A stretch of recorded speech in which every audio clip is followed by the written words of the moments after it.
नमस्कार विद्यार्थी मित्रांनो, या व्हिडिओमध्ये आपण रासायनिक अभिक्रिया आणि इलेक्ट्रोकेमिस्ट्री या टॉपिकवर मागच्या वर्षांमध्ये विचारले गेलेले प्रश्न आणि त्यांचं विश्लेषण पाहणार.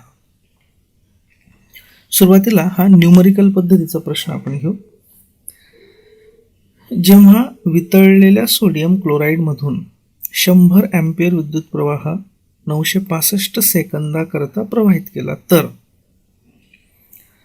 इथे यांनी सोडियमचं अणुवस्तुमान ॲटॉमिक वेट आणि क्लोरीनचं अणुवस्तुमान दिलेलं आहे आणि हे जर केलं या पद्धतीने तर काय होईल याचे हे 4 पर्याय दिलेले आहेत. आता हे न्यूमरिकल आहे. इलेक्ट्रोलिसिसमध्ये नेमकं डिपॉझिशनची क्वांटिटी किती असते हे शोधण्यासाठी याच्या आधी आपल्याला काही 2 बेसिक गोष्टी माहीत असणं गरजेचं आहे. एक सूत्र म्हणजे Q is equal to IT. Q म्हणजे प्रभार म्हणजे electric charge, is equal to I म्हणजे ॲम्पियर आणि T म्हणजे टाइम. I म्हणजे ॲम्पियर म्हणजे करंट. सो हे सूत्र आपल्याला माहीत पाहिजे. Q is equal to I म्हणजे करंट इंटू T म्हणजे टाइम. Q हा कुलोम्बमध्ये मोजला जातो, I हा ॲम्पियरमध्ये मोजला जातो आणि T म्हणजे टाइम हा सेकंड्समध्ये मोजला जातो. ही एक गोष्ट आपल्याला माहीत पाहिजे. दुसरं म्हणजे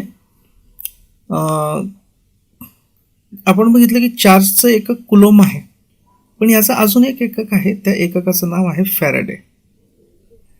आता फॅरेडे एकक म्हणजे नेमकं काय बघा की एक प्रभार असणाऱ्या आयनाच्या क्षपणासाठी 1 मोल इलेक्ट्रॉनची गरज असते. आता 1 मोल इलेक्ट्रॉनवरचा चार्ज नेमका किती असेल. आता बघा, 1 इलेक्ट्रॉन जर घेतला सिंगल इलेक्ट्रॉन तर त्याच्यावरचा चार्ज असतो 1.6021 इंटू 10⁻⁻19. एक इलेक्ट्रॉनवरचा चार्ज असतो 1.6021 इंटू 10⁻⁻19 कुलोम. एक सिंगल इलेक्ट्रॉन. आता 1 मोल इलेक्ट्रॉन म्हणजे नेमके किती इलेक्ट्रॉन. आता तुम्हाला माहित आहे द्रव्याच्या संकल्पनामध्ये आपण हे याचं डिटेल डिस्कशन केलेलं आहे की कुठल्याही गोष्टीचा 1 मोल म्हणजे किती कण हे फिक्स असतं आणि ते किती कण असतात तर 6.02 इंटू 10⁻23. सो 1 मोल इलेक्ट्रॉनमध्ये 1 मोल इलेक्ट्रॉन्समध्ये इलेक्ट्रॉन्स किती असतील ॲक्च्युली म्हणजे किती कण असतील इलेक्ट्रॉनचे 6.02 इंटू 10⁻23. म्हणजे याचा अर्थ 1 मोल इलेक्ट्रॉनवरचा चार्ज नेमका किती असेल. हे आपण थोडंसं छोटं करूया, बाजूला घेऊ. हे आपण थोडं छोटं करून वरती घेऊ. बघा, 1 मोल इलेक्ट्रॉन मध्ये इतके कण म्हणजे इतके इलेक्ट्रॉन. मग इतके इलेक्ट्रॉन आणि एका इलेक्ट्रॉनवरचा चार्ज इतका म्हणजे याचा अर्थ 1 मोल इलेक्ट्रॉन मधला एकूण चार्ज बरोबर हे एकूण इलेक्ट्रॉन 6.02 इंटू 10⁻23 इतके इलेक्ट्रॉन्स गुणिले एका इलेक्ट्रॉनवरचा चार्ज हा 1.6021 इंटू 10⁻⁻19. याचं उत्तर येतं अप्रॉक्सिमेटली 96,487. याला म्हणतात 1 फॅरेडे चार्ज आणि 96,487ला अप्रॉक्सिमेशन केलं जातं 96,500 कुलोम. थोडक्यात काय की 1 मोल इलेक्ट्रॉनमध्ये असणारा चार्ज म्हणजे 1 फॅरेडे चार्ज होय आणि त्याची व्हॅल्यू येते कुलोममध्ये 96,500 coulomb. So 1 faraday is equal to 96,500 coulomb. हे पक्क लक्षात ठेवायचं, राईट. ओके, आता आपण प्रश्नाकडे वळू की वितळलेल्या सोडियम क्लोराईड मधून म्हणजे मोल्टन सोडियम क्लोराईड विद्युत धारा किती पाठवली 100 अँपिअर. किती सेकंदांसाठी पाठवली 965. आपल्याला पहिलं सूत्र माहिती आहे Q is equal to IT. Q is equal to I T. So Q is equal to I म्हणजे विद्युतधारा ॲम्पियरमध्ये किती आहे, ही बघा विद्युतधारा आहे 100 ॲम्पियर. सो 100 ॲम्पियर, ती ॲम्पियरमध्येच असली पाहिजे. ती जर मिली ॲम्पियरमध्ये वगैरे असेल तर तिला ॲम्पियरमध्ये कन्व्हर्ट करायचं. गुणिले वेळ किती, 965 सेकंद, सेकंदामध्येच पाहिजे. तो जर मिनिटांमध्ये वगैरे असेल तर सेकंदांमध्ये कन्व्हर्ट करून टाकायचा, पण इथे तो सेकंदांमध्येच आहे, 965 second. So Q is equal to 100 गुणिले 965 म्हणजे 96,500 कुलोम इतका चार्ज पाठवला आहे आपल्या उदाहरणामध्ये. ओके, ही पहिली स्टेप झाली. एकूण चार्ज आपण काढला. आता ही जी रिॲक्शन आहे, हे जे इलेक्ट्रोलिसिस आहे मोल्टन NaClचं, त्याच्यामध्ये कॅथोडवर जी रिॲक्शन होते आणि ॲनोडवर रिॲक्शन होते ती आपल्याला माहीत पाहिजे. कॅथोडवर अशी रिॲक्शन होते की Na प्लस म्हणजे सोडियमचा आयन अधिक एक इलेक्ट्रॉन बरोबर एक Na म्हणजे सोडियमचा ॲटम मिळतो.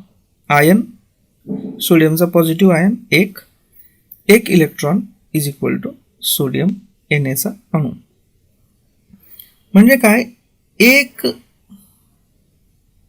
मोल Na प्लस अधिक एक मोल इलेक्ट्रॉन दे गिव एक मोल ऑफ सोडियम. आता सोडियमचा अणु वस्तुमान दिलेला आहे आपल्याला 23 ग्रॅम, इथे दिलेलं आहे बघा 23. सो 23 ग्रॅम सोडियम अधिक एक मोल इलेक्ट्रॉन म्हणजे काय, एक फॅरेडे चार्ज. आपण बघितलेलं आहे, एक मोल इलेक्ट्रॉनवरचा चार्ज म्हणजेच किती असतो, एक फॅरेडे चार्ज असतो. सो 23 ग्रॅम सोडियम अधिक एक faraday electron will give 23 gram of sodium atom. लक्षात ठेवा, इथे काही काय आहे ते बघायचं. या Na इथे कॉन्स्टंट काय आहे, सफिक्स काय आहे, काहीच नाही म्हणजे एक आहे, एक. इथे काहीच नाही म्हणजे एक, इथे काहीच नाही म्हणजे एक. ओके, म्हणजे एक एक एक, हे फार महत्वाचं आहे. ठीक आहे, ओके. हे झालं स्टँडर्ड इक्वेशन. आता आपल्या याच्यामध्ये किती चार्ज, आपल्या उदाहरणामध्ये किती चार्ज पाठवला गेलेला आहे, आपण चार्ज काढला 96,500 इतका चार्ज. ओके, तर आपल्या उदाहरणातला चार्ज आहे 96,500 कुलोम. ओके, आता कसं मांडायचं हे फार महत्वाचं आहे, लक्षात ठेवा. आपण जे सिंपल तिरकस गुणाकार प्रपोर्शन मध्ये करतो ना, त्या याच्यात मांडायचं. असा विचार करायचा की एक फॅरेडे एवढा चार्ज जर गेला, एक फॅरेडे एवढा चार्ज जर गेला तर आपल्याला 23 ग्रॅम सोडियम मिळतो. एक फॅरेडे चार्ज जर गेला तर आपल्याला 23 ग्रॅम फॅरेडे मिळतो. आपल्या इथे किती चार्ज गेलेला आहे, 96,500. मग जर 96,500 कुलोम एवढा चार्ज गेला तर किती ग्रॅम सोडियम मिळेल, त्याला आपण एक्स मानू. मग यांचा तिरकस गुणाकार करायचा, हा गुणिले हा इज इक्वल टू हा गुणिले हा. आधी हे घेऊ आपण, एक्स गुणिले 1f, एक्स गुणिले 1f बरोबर 23 गुणिले 96,500. ओके, आता हे आधीचं आपण थोडं वरती सरकून घेऊया जेणेकरून आपल्याला जागा मिळेल.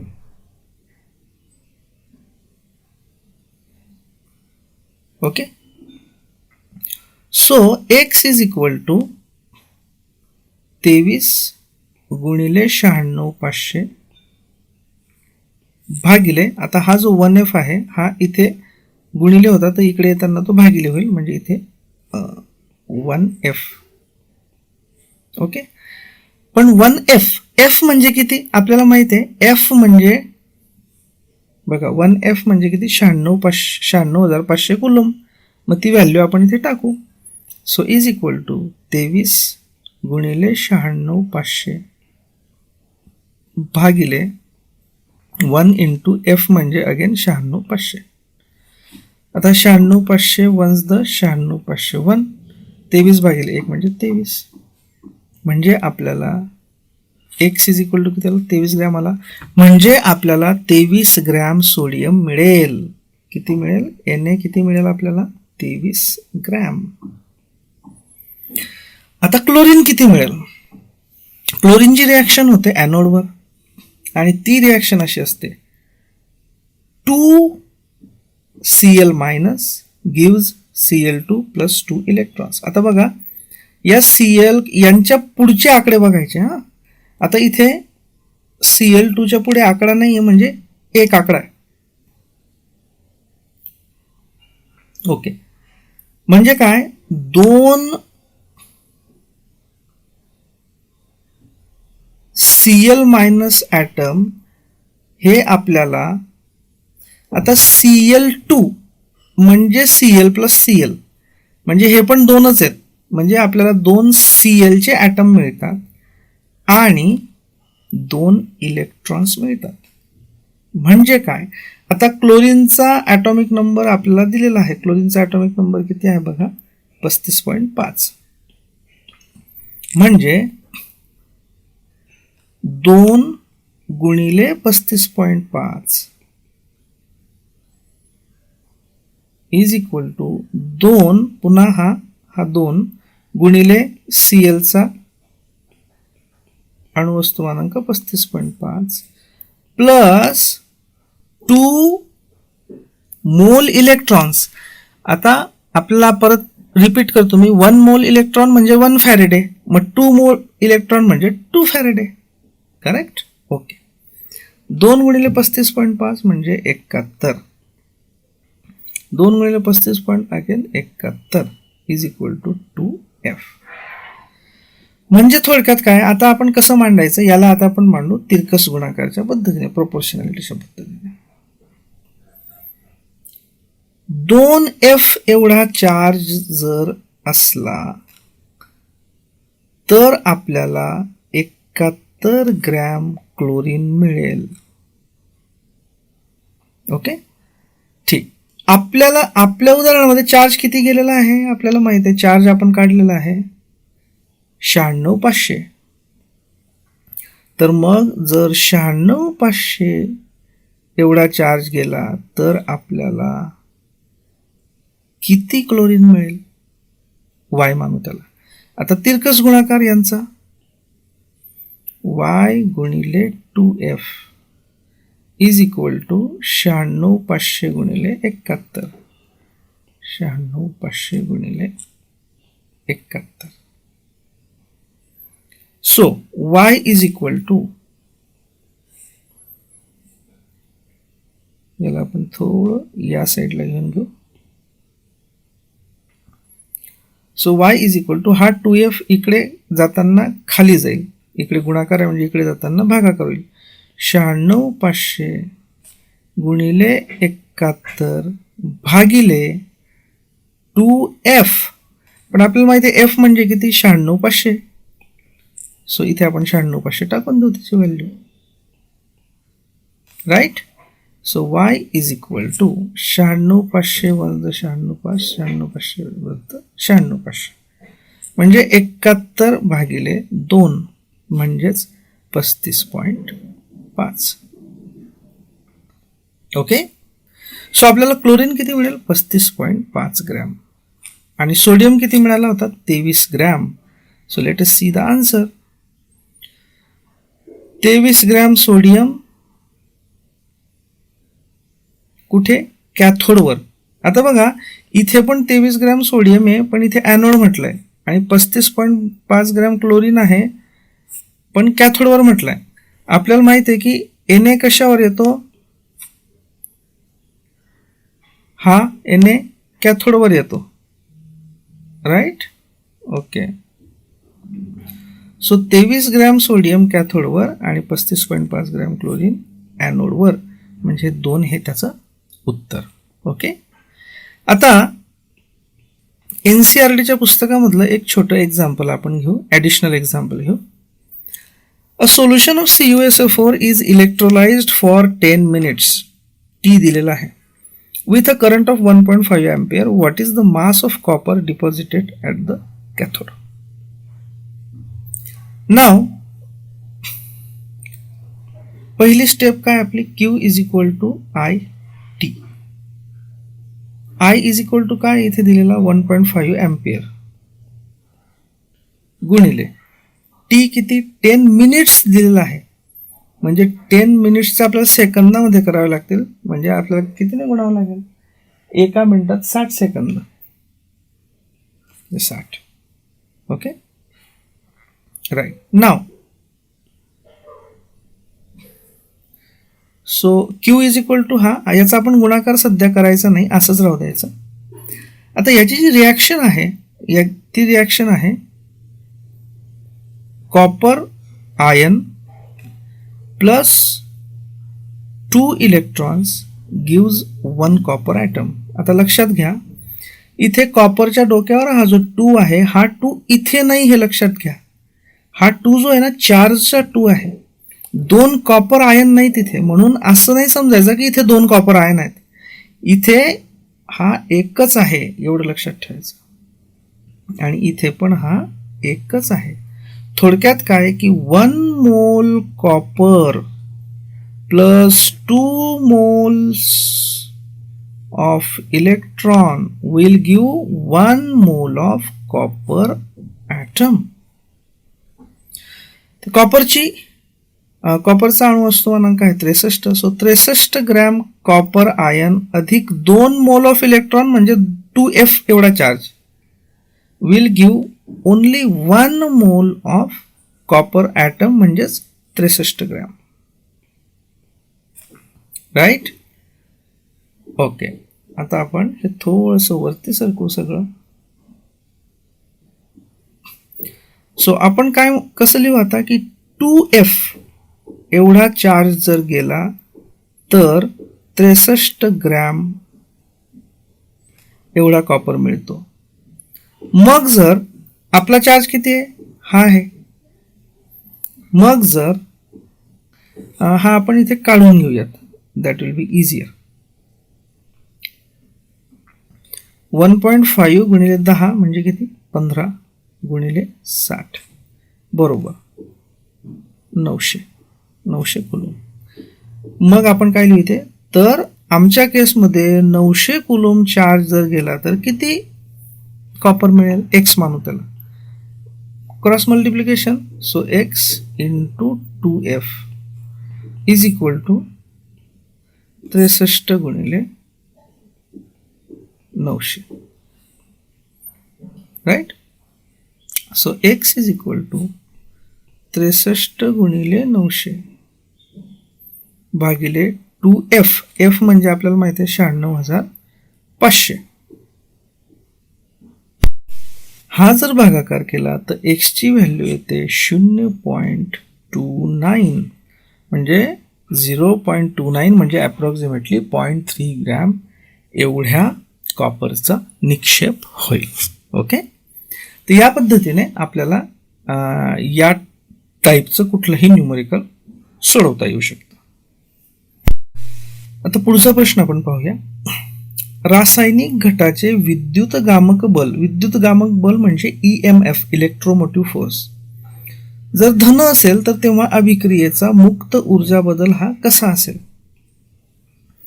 आपल्या पुस्तकामध्ये सायन्स ऑल इन वन पुस्तकामध्ये गिब्स ऊर्जा याच्या संबंधी आपण एक्सप्लेनेशन दिलेलं आहे. गिब्स ऊर्जेचं हे सूत्र आहे डेल्टा जी म्हणजे गिब्स एनर्जी मधला बदल म्हणजे मुक्त ऊर्जेतील बदल is equal to -N into F into E. याच्यातला E म्हणजे इलेक्ट्रोमोटिव्ह फोर्स म्हणजे विद्युतकामक बल आणि डेल्टा जी म्हणजे गिब्स एनर्जी म्हणजे अभिक्रियेचा मुक्त ऊर्जा बदल. ओके, आता बघा इथे हे मायनस साइन आहे.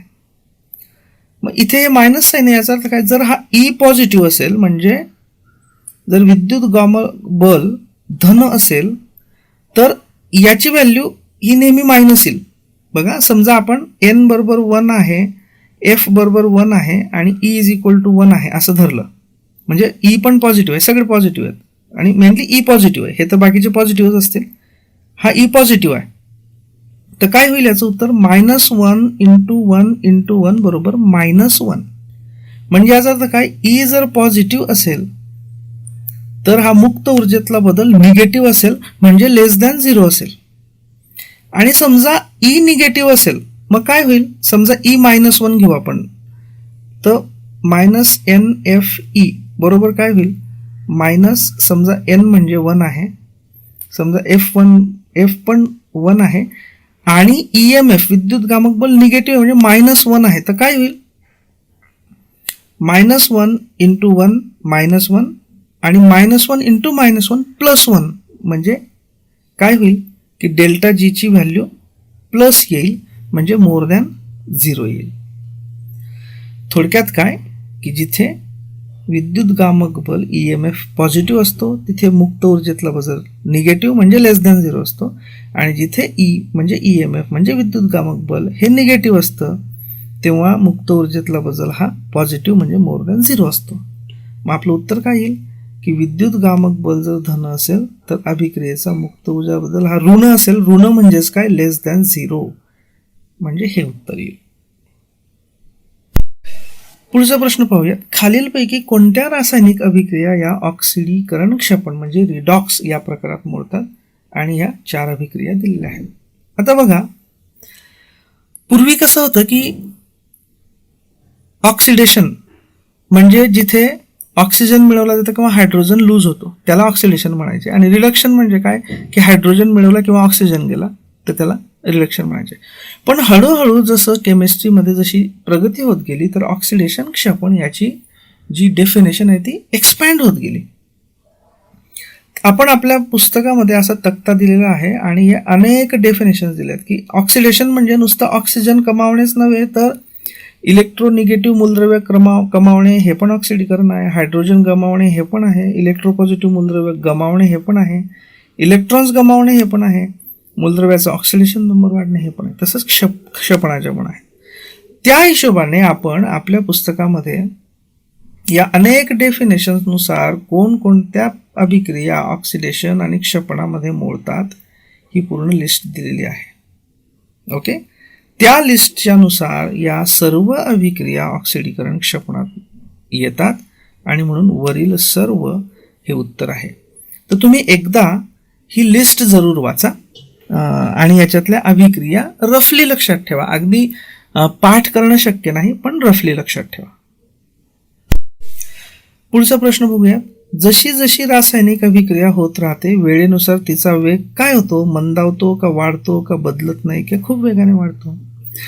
आपल्या सायन्स ऑल इन वन पुस्तकामध्ये आपण रासायनिक अभिक्रियेवर परिणाम करणारे घटक यांची लिस्ट दिलेली आहे आणि एकूण 9 घटक दिलेले आहेत. आधीच्या पानावर बाकीचे आहेत 5. तो वेळ, अभिक्रिया सुरू झाल्यानंतर वेळेनुसार तिचा दर घटत जातो कारण अभिक्रियाकारकांचे प्रमाण घटते व उपलब्ध पृष्ठभाग देखील घटतो. कारण जसं वेळ जातो अभिक्रियाकारकांचं रूपांतर उत्पादितांमध्ये होतं, त्यामुळे अभिक्रियाकारकांचं ओरिजिनल प्रमाण घटत जातं आणि प्लस अभिक्रियेसाठी उपलब्ध असणारा पृष्ठभाग पण घटत जातो आणि त्याच्यामुळे वेळेनुसार दर घटत जातो. म्हणजे उत्तर काय, वेळेनुसार दर घटतो म्हणजेच मंदावतो, हे योग्य उत्तर. पुढचा प्रश्न आहे की उत्प्रेरक रासायनिक अभिक्रियेचा वेग कोणत्या परिस्थितीत वाढवतो. इथे बघा आपल्या पुस्तकामध्ये आपण सक्रियीकरण ऊर्जा म्हणजे ऍक्टिव्हेशन एनर्जी आणि उत्प्रेरक हे कसे एकमेकांशी जोडलेले आहेत हे दिलेलं आहे. आता काय होतं की उत्प्रेरक हा अभिक्रियाकारकांबरोबर अभिक्रिया घडवून आणून एक मध्य उत्पादक म्हणजे इंटरमिजिएट तयार करतो आणि त्यानंतर अंतिम उत्पादक तयार होतं. आता हा जो मध्य उत्पादक तयार झालेला असतो हा थोड्या वेळासाठी अस्तित्वात असतो आणि त्याला सक्रियीकरण कॉम्प्लेक्स म्हणजे ऍक्टिव्हेशन कॉम्प्लेक्स म्हणतात. आणि हा मध्य उत्पादक तयार करण्यासाठी जी ऊर्जा वापरली जाते तिला ऍक्टिव्हेशन एनर्जी म्हणतात. हा मध्य उत्पादक तयार झाल्याशिवाय अभिक्रिया पुढे सरकत नाही. त्यामुळे जर मध्य उत्पादक तयार होण्यासाठी लागणारी ऊर्जा म्हणजे ऍक्टिव्हेशन ऊर्जा जास्त असेल तर अभिक्रिया कमी वेगाने होईल. कारण काय की ती जी मॅक्सिमम ऊर्जा आहे ती त्या मध्य उत्पादक इंटरमिजिएट साठी वापरली जाईल आणि त्यामुळे ऍक्च्युअल अभिक्रियेसाठी उपलब्ध ऊर्जा कमी असेल. मग उत्प्रेरक काय करतो? उत्प्रेरक हा एखाद्या अभिक्रियेतील अभिक्रियाकारक उत्पादन यांची ऍक्टिव्हेशन ऊर्जा कमी करतो आणि त्यामुळे मूळ अभिक्रियेचा दर वाढतो. ओके, म्हणजे काय की अभिक्रियेची रासायनिक ऊर्जा कमी होते. खर तर हे असा पर्याय नाही झाला पाहिजे जेव्हा रासायनिक अभिक्रियेची सक्रियण ऊर्जा कमी होते. याच्यात असं लिहायला पाहिजे की तो रासायनिक अभिक्रियेची सक्रियण ऊर्जा कमी करून रासायनिक अभिक्रियेचा वेग वाढवतो. Okay, anyway 3 is the most appropriate answer. पुढचा प्रश्न आहे की वनस्पती तेलाचे क्षपण केले की त्यापासून वनस्पती तूप मिळते. या अभिक्रियेत कोणते उत्प्रेरक कार्य करते? अत्यंत फॅक्च्युअल प्रश्न आहे. आपण जे अभिक्रियाच्या वेगवेगळ्या टाइप्स अभिक्रियेचे दिलेले आहेत त्याच्यात एक ठिकाणी हे येतं बघा की वनस्पती तेलाची 60 डिग्री तापमानाला रेनी निकेल या उत्प्रेरकाच्या सान्निध्यात हायड्रोजन वायूबरोबर अभिक्रिया घडून वनस्पती तूप तयार होते. तर उत्तर काय? Rainy nickel. पुढचा प्रश्न आहे की जो पदार्थ रासायनिक अभिक्रियेत प्रत्यक्ष भाग घेत नाही पण त्याच्या केवळ उपस्थितीमुळे रासायनिक अभिक्रियेचा वेग वाढतो त्याला काय म्हणतात? अतिशय सोपा प्रश्न आहे. उत्प्रेरक, त्याचं कार्य कसं चालतं, कोणकोणते उत्प्रेरक वापरले जातात याचं डिटेल अनालिसिस आपण आपल्या पुस्तकामध्ये दिलेलं आहे. उत्प्रेरक हा असा रासायनिक पदार्थ असतो की ज्याच्या केवळ उपस्थितीमुळे रासायनिक अभिक्रियेचा दर वाढतो परंतु त्या पदार्थामध्ये मात्र कोणताही रासायनिक बदल होत नाही आणि त्या पदार्थाचं प्रमाण पण कमी होत नाही. अगदी तो रासायनिक अभिक्रियेत प्रत्यक्ष भाग घेत नाही हे स्टेटमेंट तसं लिटरली करेक्ट नाही, कारण त्याचं करेक्ट जे स्टेटमेंट आहे ते असं आहे की त्याचं प्रमाण बदलत नाही. ओके, उत्प्रेरकाचं, कारण तो वापरला गेला तरी नंतर रिजनरेट होऊन तो पुन्हा जेवढा आहे तेवढाच होतो. एनिवेज याचं उत्तर मात्र आपल्याला द्यावं लागेल की 1 म्हणजे उत्प्रेरक म्हणतात अशा पदार्थाला. पुढचा प्रश्न आहे की लोखंडाचे गंजणे म्हणजे रस्टिंग ही कशी अभिक्रिया आहे? मंद गती, जलद गती का उष्माग्राही? बघा, क्षरण म्हणजे कोरोजन याच्याविषयी आपण एक डिटेल पॅराग्राफ दिलेला आहे.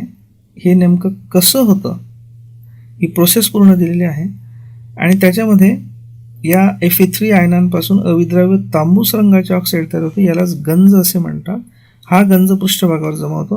गंज लागणे ही मंद गतीने होणारी अभिक्रिया होय. खरं तर याच्यासाठी अगदी रसायनशास्त्र माहीत असण्याची गरज नाही. आपण आपल्या दररोजच्या आयुष्यामध्ये पण बघतो की जर एखादा लोखंडाचा स्टीलचा तुकडा पाण्याच्या जवळ पडलेला राहिला बऱ्याच काळपर्यंत तर हळूहळू हळू त्याच्यावर गंज चढत जातो. सुरुवातीला जिथे पाण्याचा डायरेक्ट कॉन्टॅक्ट आहे तिथनं सुरू होतं आणि मग हळूहळू पुढे पुढे सरकत जातो. ओके, सो मंद गती अभिक्रिया आहे हे आपलं योग्य उत्तर आहे. पुढचा प्रश्न, व्यक्तीला ताप आल्यास साध्या पाण्याच्या कापडी घड्याऐवजी मिठाच्या पाण्याच्या कापडी घड्या का वापरतात? याचं कारण म्हणजे बघा इथे आपण दिलेलं आहे. आपण 2 अभिक्रियांचे 2 प्रकार दिलेत बघा, उष्माग्राही अभिक्रिया आणि उष्मादायी अभिक्रिया. उष्माग्राही म्हणजे जी अभिक्रिया उष्णता घेते. तर बघा, बर्फ वितळणे, पोटॅशियम नायट्रेट पाण्यात विघडणे, वनस्पतींमध्ये अन्न तयार होणे वगैरे वगैरे. आणि याच्यात आपण हे पण म्हटलेलं आहे की ताप आलेल्या व्यक्तीच्या कपाळावर मिठाच्या पाण्यात बुडवलेल्या पट्ट्या ठेवणे जेणेकरून ते शरीरातून उष्णता शोषून घेते.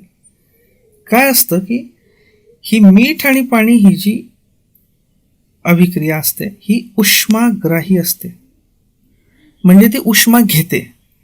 त्याच्यामुळे समजा हा माणूस आहे आणि याच्या कपाळावर आपण त्या मिठाच्या पाण्याच्या कापडी घड्या ठेवल्या तर ते कापड उष्मा घेतं. मग उष्मा कुठून घेईल? ज्याच्या कॉन्टॅक्टमध्ये आहे तिथून घेईल. कशाशी कॉन्टॅक्ट आहे? या माणसाच्या डोक्याशी कॉन्टॅक्ट आहे, म्हणजे या माणसाच्या शरीरातून ते उष्णता घेईल अभिक्रियेसाठी, म्हणजे त्या माणसाचा ताप कमी करेल. ओके, म्हणजे ती उष्माग्राही अभिक्रिया असते म्हणून आपण ते ठेवतो. जर ती उष्मादायी राहिली असती तर आपण केलं नसतं, कारण मग त्याच्यात उलट त्या कापडाची उष्णता परत माणसाच्या शरीरात जाऊन त्याचा ताप उलट वाढला असता. Right, so 1 is the correct answer. पुढचा प्रश्न असा आहे की खालीलपैकी अचूक आणि संतुलित रासायनिक समीकरण कोणतं आहे? रासायनिक समीकरणांचं संतुलन कसं करायचं हे आपण डिटेल आपल्या प्रकरणामध्ये दिलेलंच आहे पुस्तकातल्या. आता आपण हे बघूयात काय करायचं असतं. आपण बेसिकली एक एक इलेमेंट घ्यायचा आणि तो दोन्ही बाजूला सारखा आहे का तो पाहायचा. याच्यात किती किती इलेमेंट्स आहेत बघू. बघा कॅल्शियम हा एक आहे,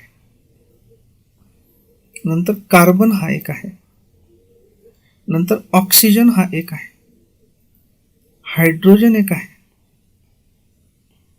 आणि क्लोरीन एक आहे. लक्षात ठेवा काही वेळा चुकून असं होतं की हा इथे पण सी दिसत असल्यामुळे आपण हा कार्बन 2 वेळा काउंट करू शकतो. नाही, हे नुसतं सी हे कार्बनचं सिम्बॉल आहे आणि सीएल हे क्लोरीनचं सिम्बॉल आहे. त्याच्यामुळे हा सी म्हणजे कार्बन नाही तर हा सीएल म्हणजे क्लोरीन आहे. ओके. आता सगळ्यात आधी आपण असं बघूया की आपण आता 1 बाय 1 हे करू शकतो, पण त्याला वेळ लागेल. एक मी तुम्हाला करून दाखवतो. पहिलं घेऊयात आपण. इकडे कॅल्शियम किती आहे? 1 आहे फक्त. इकडे पुढे कॅल्शियम नाही आहे. इकडे कॅल्शियम किती आहे? हा 1. इकडे कुठे आहे का? नाही. म्हणजे कॅल्शियम बॅलन्स्ड आहे. आता आपण कार्बन घेऊ. इथे कार्बन या साईडला किती आहे? 1च आहे. हा काउंट करू नका, हा क्लोरीनचा भाग आहे. हा कार्बन इकडे 1 आहे. आता इकडे कार्बन किती आहे? हा कार्बन काउंट करू नका, हा ऍक्च्युली Cl3 मधला सी आहे, म्हणजे तो कार्बन नाहीच आहे. हा इथे 1 कार्बन आहे, म्हणजे इकडे पण 1 कार्बन, इकडे पण 1 कार्बन, म्हणजे कार्बन पण बॅलन्स्ड आहे. आता H घेऊ आपण. इकडे किती H आहेत बघा. या HCl सगळ्यांना 2 हा गुणांक आहे, म्हणजे हायड्रोजन पण 2 आहे. ओके. इकडे हायड्रोजन 2 आहे. इकडे किती आहे हायड्रोजन? इथे H2 म्हणजे इथे पण 2 आहे. याचा अर्थ H पण बॅलन्स्ड आहे. आता क्लोरीन घेऊ. इकडे क्लोरीन किती आहेत? लक्षात घ्या, हा 2 विसरू नका, कारण हा 2 या दोघांना आहे.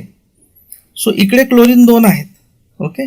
आणि इकडे क्लोरीन किती आहेत? इकडे 3 आहेत, म्हणजे क्लोरीन बॅलन्स्ड नाही, म्हणजे ही बॅलन्स्ड अभिक्रिया नाही. ओके. याच पद्धतीने आपण दुसरी पण जर बघितली तर दुसरी पण बॅलन्स्ड येते. तिसरी आपण आता बघू. कॅल्शियम इकडे 1 आहे, इकडे 1 आहे. सो कॅल्शियम बॅलन्स झाला. कार्बन इकडे 1 आहे, कार्बन इकडे पण 1 आहे, हा बॅलन्स झाला. एक मिनिट. ही रासायनिक अभिक्रिया पण बॅलन्स नाही असं म्हणायचं होतं मला, म्हणजे ही सुद्धा नाही. जर आपण चेक केलं तर, मी मुद्दाम वेळ वाचवा म्हणून ती चेक करून दाखवत नाहीये. आता इकडे ऑक्सिजन किती आहेत? 3. ओके. ऑक्सिजन किती आहेत? 3. इकडे ऑक्सिजन किती आहेत बघू. हा 1 आणि हे 2 म्हणजे 3. हा O पण करेक्ट आहे. इथे आपण ऑक्सिजन बॅलन्स केला नव्हता, तो आपण करून घेऊ. इथे ऑक्सिजन किती आहेत? 3. इकडे किती आहेत? हा 1 आणि हे 2 म्हणजे 3. ओके. परंतु आपल्याला माहित आहे की याच्यात काय बॅलन्स नव्हतं? क्लोरीन बॅलन्स नव्हतं. त्यामुळे आपण हा ऑक्सिजनकडे आपण गेलोच नाही, कारण क्लोरीन बॅलन्स नव्हताच. ओके. ठीक. आता आपण कुठे आलो? ऑक्सिजन. हा ऑक्सिजन बॅलन्स्ड आहे. आता इकडे H इथे किती आहेत? 2, कारण हा 2 गुणांक आहे ना, म्हणजे 2H आणि 2 Cl पण आहेत. आता 2H इकडे H किती आहेत बघा. हा H2 म्हणजे इकडे पण 2 आहेत, म्हणजे H पण बॅलन्स आहे. आता काय उरला? Cl. इकडे Cl किती आहेत? 2, कारण या Cl ला हा 2 गुणांक आहे, लक्षात ठेवायचं. तर Cl किती आहेत? 2. आणि इकडे काय आहेत? Cl इथे पण 2 आहेत, Cl2 म्हणजे Cl पण बॅलन्स्ड आहे. म्हणजे ही रासायनिक अभिक्रिया 3 नंबरची बॅलन्स्ड आहे. ओके. म्हणजे अचूक उत्तर 3 नंबरचं. पुढचा प्रश्न. मध्यम तापमानावर खालीलपैकी कोणते संयुग तापवले असता ऑक्सिजन बाहेर टाकला जातो? फॅक्च्युअल क्वेश्चन आहे. एक ठिकाणी आपण जी क्षपण अभिक्रिया आहे त्याच्यामध्ये एक ठिकाणी उल्लेख येतो बघा की मर्क्युरिक ऑक्साईडला उष्णता दिल्यावर तो ऑक्सिजन गमावतो. So mercuric oxide is the answer. Factual असल्यामुळे आपण याच्यावर जास्त डिस्कशन करणार नाही. पुढचा प्रश्न आहे की डॅश डॅशमुळे गंजण्याची क्रिया होते. तर गंजण्याच्या क्रियेवर आपण एक पूर्ण पॅराग्राफ आपण दिलेला आहे. त्याच्यामध्ये आपण म्हटलेलं आहे की लोखंडाची गंजण ही ॲक्च्युली ही एक रासायनिक अभिक्रिया आहे, हा भौतिक बदल नाही. आणि त्याच्यामुळे इथे आपण म्हटलेलं बघा की हा गंज विद्युत रासायनिक अभिक्रियेने तयार होतो आणि त्याचे हे डिटेल्स दिले. म्हणजे काय की हा फक्त रासायनिक अभिक्रियेचा परिणाम आहे गंजला. हा प्रश्न असा आहे की खालीलपैकी कोणते विधान उत्प्रेरकासाठी योग्य पर्याय नाही. उत्प्रेरक ऍक्टिव्हेशन ऊर्जा कमी करतात, आपण आधीच बघितलेलं आहे, बरोबर आहे. उत्प्रेरक अभिक्रिया समतोल स्थितीत पोहोचण्यासाठी लागणारा वेळ कमी करते, हे पण बरोबर आहे. उत्प्रेरक अभिक्रियेत भाग घेतो आणि वेग वाढवतो, हे पण बरोबर आहे. भाग घेतो हे म्हणण्यापेक्षा आपण म्हणता येईल की त्याचे प्रमाण कॉन्स्टंट राहते, आपण याच्यापूर्वी चर्चा केलेली आहे. चौथं जे आहे की अभिकारक, उत्पादक व उत्प्रेरक हे नेहमी समप्रवस्थेत म्हणजे सेम फेजमध्ये असतात, हे रॉंग आहे. का? बघा, आपल्या पुस्तकामध्ये आपण उत्प्रेरकाची वैशिष्ट्ये दिलेली आहेत. ते स्पष्ट आपण लिहिले आहे की उत्प्रेरक हा स्थायू, द्रव, वायू अशा तीनही अवस्थांमध्ये असू शकतो आणि अभिक्रियेतील अभिक्रियाकारक, उत्पादक, उत्प्रेरक हे वेगवेगळ्या प्रावस्थेत असू शकतात. म्हणजे असं आवश्यक नाही की दोन अभिक्रियाकारक ही स्थायू अवस्थेमध्ये असतील तर तो उत्प्रेरक पण स्थायू अवस्थेतच असला पाहिजे, अशी आवश्यकता नाही. म्हणजे त्या वेगवेगळ्या प्रावस्थेत म्हणजे वेगवेगळ्या फेजेसमध्ये असू शकतात. ओके, थोडक्यात काय की एकाच प्रावस्थेत असले पाहिजेत असं कंपल्सरी नाही, म्हणजे हा पर्याय चुकीचा आहे. म्हणजे हे आपला आन्सर आहे. पुढचा प्रश्न आहे की ग्लुकोजचे रूपांतर इथिल अल्कोहोलमध्ये करण्यासाठी कोणते संप्रेरक एन्झाईम वापरतात. आपण उत्प्रेरकाच्या याच्यामध्ये हा चार्ट दिला आहे बघा की महत्वाच्या उत्प्रेरकी अभिक्रिया. आपलं काय की ग्लुकोजचे रूपांतर इथिल अल्कोहोलमध्ये, ग्लुकोजचे उत्पादन इथिल अल्कोहोलमध्ये, तर इथे कोणतं आहे? झायमेज हे विकर आहे. ओके, म्हणजे आपलं उत्तर काय? झायमेज. ओके, पुढचा प्रश्न आहे की फॅरेडेचा विद्युत अपघटन नियम कशाशी संबंधित आहे. फॅरेडेचे दोन विद्युत अपघटन नियम आहेत, ते आपण दिलेले आहेत पुस्तकामध्ये. हा पहिला नियम की विद्युत प्रवाह चालू असताना कोणत्याही इलेक्ट्रोडवर उद्भवणाऱ्या रासायनिक अभिक्रियांचे प्रमाण हे इलेक्ट्रोड म्हणून गेलेल्या विद्युत धारेच्या प्रमाणात असते. आणि दुसरा नियम काय आहे की वेगवेगळ्या विद्युत अपघटनी द्रावणातून समान विद्युत धारा पाठवल्यास मुक्त झालेल्या भिन्न पदार्थांचे प्रमाण हे त्या अपघटनी द्रावणाच्या रासायनिक सममूल्य भाराच्या प्रमाणात असते. सममूल्य भार म्हणजे इक्विव्हॅलंट वेट.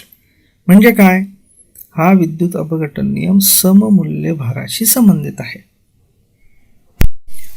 पुढचा प्रश्न आहे बघा की 1 अँपिअर विद्युत प्रवाह हा 1 मोल NaCl, 1 मोल KCl, 1 मोल RbCl म्हणजे रुबिडियम क्लोराईड यांच्या द्रावणातून स्वतंत्रपणे एका सेकंदासाठी पाठवला तर निक्षेपण होणाऱ्या धातूंच्या ग्रॅम रेणूतले अचूक संबंध कसा असेल.